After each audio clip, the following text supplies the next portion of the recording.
Un mot, un seul mot mal choisi. Et soudain, cette sensation que le sol se dérobe sous vos pieds. Vous connaissez ça, ce moment où vous dites quelque chose, une phrase anodine, une erreur minuscule, et tout bascule à l'intérieur. La honte qui monte, ce sentiment bizarre de culpabilité, alors que vous n'avez rien fait de grave, juste un mot. Je suis Abdelranil Himani, professeur de littérature, féru de philosophie et de sciences humaines. Et je n'ai jamais oublié mon moment à moi. J'étais doctorant à l'époque. Face à une personnalité académique respectée, le genre de personne dont l'approbation compte énormément dans le milieu universitaire. Je prononce une phrase et je dis « professeur éminent » au lieu de « professeur éminent ». Vous me diriez, c'est juste des paronymes, une confusion de vocabulaire, rien de plus. Il me reprend, poliment, presque gentiment, mais à cet instant précis, j'ai senti le monde vaciller autour de moi, une honte immédiate, profonde, et avec elle ce sentiment étrange de culpabilité, comme si j'avais commis une faute grave alors que ce n'était qu'un mot. Mon cœur s'est accéléré, j'ai senti la chaleur monter à mon visage, ce malaise qui s'installe quand on voudrait effacer les 3 dernières secondes de notre vie. Pendant des années, je me suis demandé pourquoi une telle disproportion? Pourquoi un simple mot avait-il déclenché un tel séisme intérieur? Jusqu'à ce que je découvre ce qui se passait vraiment dans mon cerveau à cet instant. Et cette découverte a tout changé.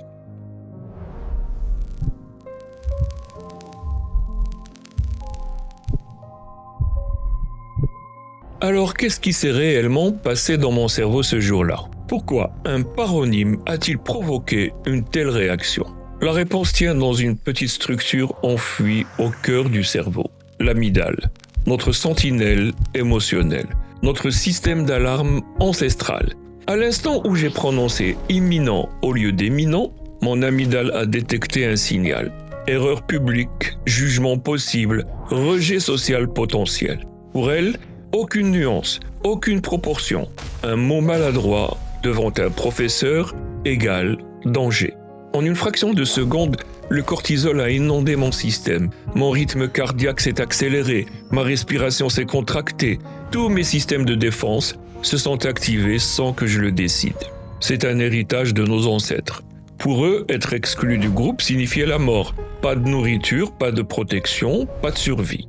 Alors le cerveau a évolué pour traiter le rejet social, même imaginé, même minime, comme une menace vitale. Mon cerveau ne faisait pas la différence entre être chassé du clan il y a 100 000 ans et bafouillé devant un professeur en 1990. La réaction était la même.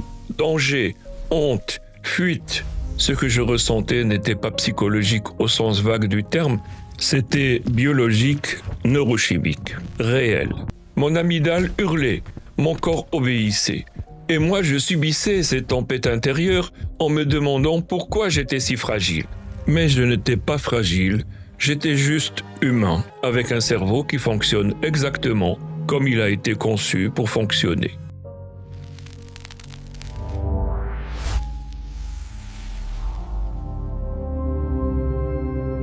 Mais il existe une autre manière de vivre ce moment. Imaginez la même scène, même erreur, même correction polie. Sauf que cette fois, une autre région du cerveau intervient rapidement, le cortex préfrontal médian. C'est la voie de la raison, du recul, de la perspective. Quand l'amygdale panique et hurle « danger », le cortex préfrontal murmure « attends, regarde vraiment ce qui se passe ». C'est juste un mot. Tu n'es pas en danger. Tu as le droit à l'erreur. Tout le monde confond des paronymes. La honte ne disparaît pas complètement, mais elle perd son emprise. Elle devient insupportable. On la ressent sans la laisser nous envahir. C'est ça, une estime de soi solide. Ce n'est pas l'absence de peur ou de honte, c'est la capacité du cerveau à dialoguer avec ses émotions, à les apaiser. Ce jour-là, mon cortex préfrontal n'a pas joué ce rôle. L'amygdale a gouverné seule. Le dialogue était rompu.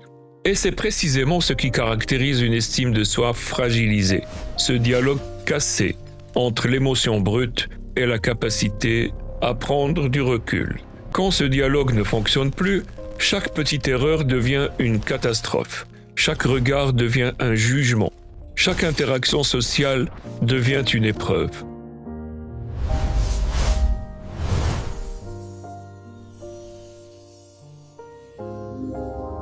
Alors, est-ce qu'on est condamné à revivre ça encore et encore? Non, parce que voici ce que les neurosciences ont découvert ces dernières décennies.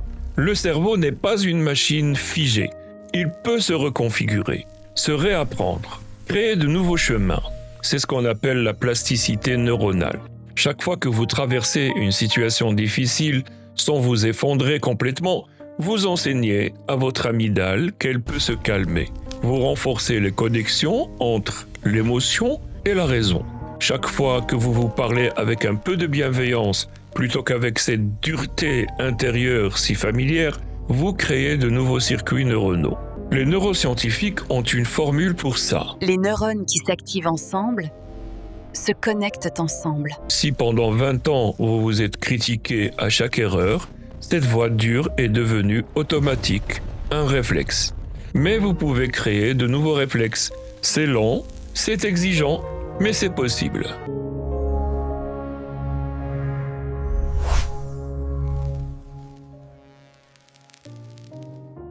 Alors je vous pose une question. Ce moment où vous avez ressenti cette honte disproportionnée, ce moment que vous n'avez pas oublié, était-ce vraiment justifié? Ou était-ce juste votre amygdale qui hurlait pendant que votre cortex préfrontal restait silencieux? La différence entre ces deux réponses, c'est toute la différence entre subir votre cerveau et le comprendre. Dans l'épisode long, plus complet, je développe ce qui construit ou détruit cette estime. Les 3 piliers dont personne ne parle vraiment. La compétence perçue, la valeur perçue et cette cohérence intérieure. Je vous montre comment tout ça se grave dès l'enfance et surtout comment on peut le reconstruire. Parce que comprendre, c'est déjà commencer à transformer. Aujourd'hui, quand je repense à ce moment, je ne ressens plus la même honte. Je comprends ce qui s'est passé. Et cette compréhension change la manière dont je me regarde. Votre cerveau n'est pas votre ennemi. Il fait ce pourquoi il a été conçu. Vous protéger. Même maladroitement, même de manière disproportionnée. Mais vous pouvez lui apprendre de nouvelles réponses. L'épisode complet explore tout cela en profondeur. Le lien est juste en dessous et dites-moi en commentaire quel a été ou quel est votre moment professeur imminent. Ce moment que vous n'avez jamais oublié. Vous n'êtes pas seul. Je ne suis pas seul. On est des millions à avoir vécu ça. À très bientôt sur Nexus des Savoirs.